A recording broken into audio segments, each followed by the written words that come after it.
So that certain Aquaman starlet just lost. That's right. And you know the funniest thing about this? They think that they're winning.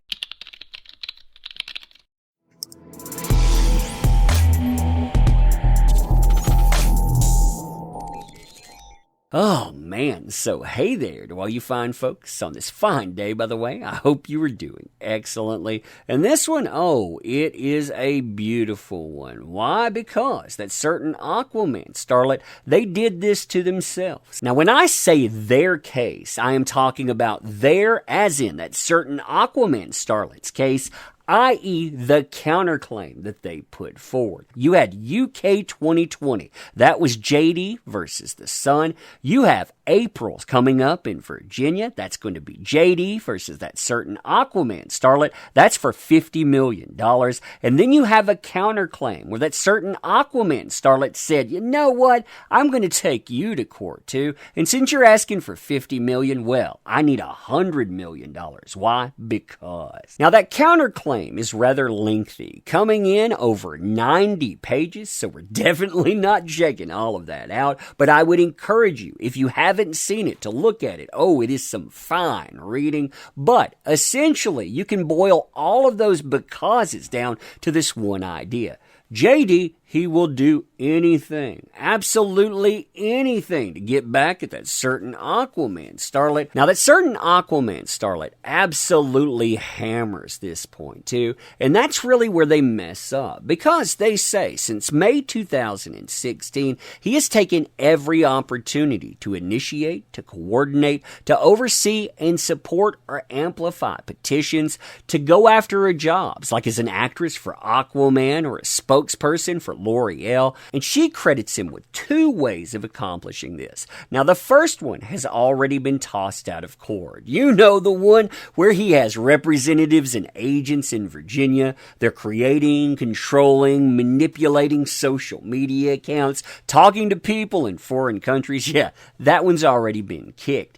The other one, and again, everything is balanced on this idea, is that he uses every connection that he has in Hollywood to try to undo her career, saying that as early as 2016, he said that his intention was to destroy her career, stating, for example, he wanted her replaced on that WB or Warner Brothers film referencing the blockbuster hit Aquaman, aka, again, anything he has power with, he's going to make sure that she can't do anything with it. Now, with all of that in mind, let's check out the headlines for the last 24 hours, because this, it fundamentally ties into what was just said. Variety, this is an exclusive for them, by the way, that certain Aquaman starlet is to star in Connor Allen's period drama thriller In the Fire. Now, as far as this announcement is concerned, it is chocked full of goodies. We will definitely be returning to this in another video. I mean, after all, this is a movie that's going to take place in the 1890s on a farm in Colombia. You have a couple with an autistic kid. They're going to have to face off with villagers. They have a local priest that thinks the kid is possessed by demonic forces. And you know who's going to storm in and save everything? That's certain Aquaman starlet. They're going to play an American psychiatrist. They're going to figure out exactly what's ailing the boy. They're going to accurately diagnose him and face off with the villagers. I mean, that stuff, it just writes itself. That's golden. There's another thing in this, though, too. A very important thing, and you can see it right here. Prior to EFM, the film's producers inked an agreement with Saban Films that was worth $1.5 million for territories including US, Canada, UK, Australia, France, and Germany, according to a statement released by ILBE in January. ILBE. Where do I know that name? Now, that name, well, it sounded kind of familiar, but still, I couldn't quite place what it was, so I had to look it up. And when I did, I found their website. This would be ilbegroup.it, just in case you want to check it out. And ILBE, well, it's the shortened name for this here. And when I saw this name, I thought, yeah, you know what? That entertainment company, I think I recognize it from something. I wonder what it is. Now, Now, scanning down through here, I didn't even have to translate this to English. I knew I was on the right track when I saw that article about that certain Aquaman starlet. You can see In the Fire mentioned there. And then when you get down to the library, well, at first I didn't recognize anything. I didn't know any of these movies at all.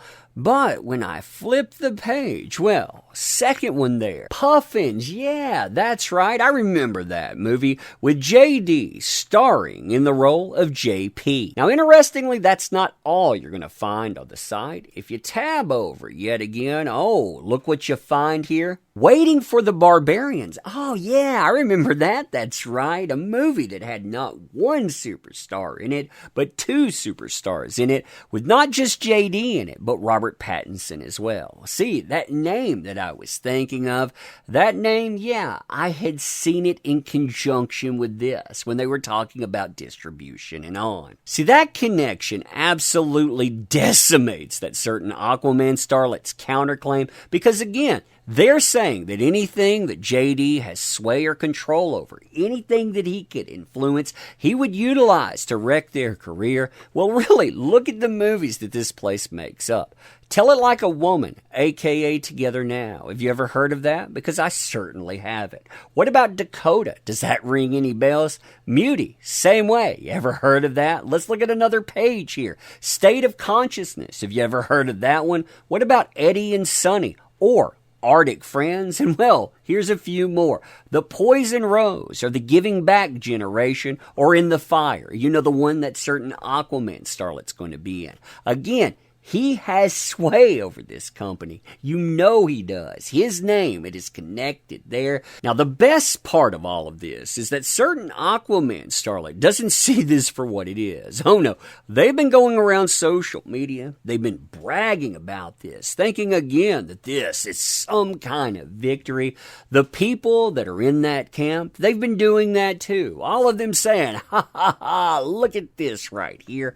Even noting that connection. And to me, that is beyond hilarious. They don't understand how that lost their case. And what's more, that gets people thinking about other connections. Warner Brothers, for example, that was brought up in the counterclaims, right? Well, you saw what happened with Aquaman. You have a producer for Aquaman 2 come out and say, this person here, they are crucial, despite them not being that.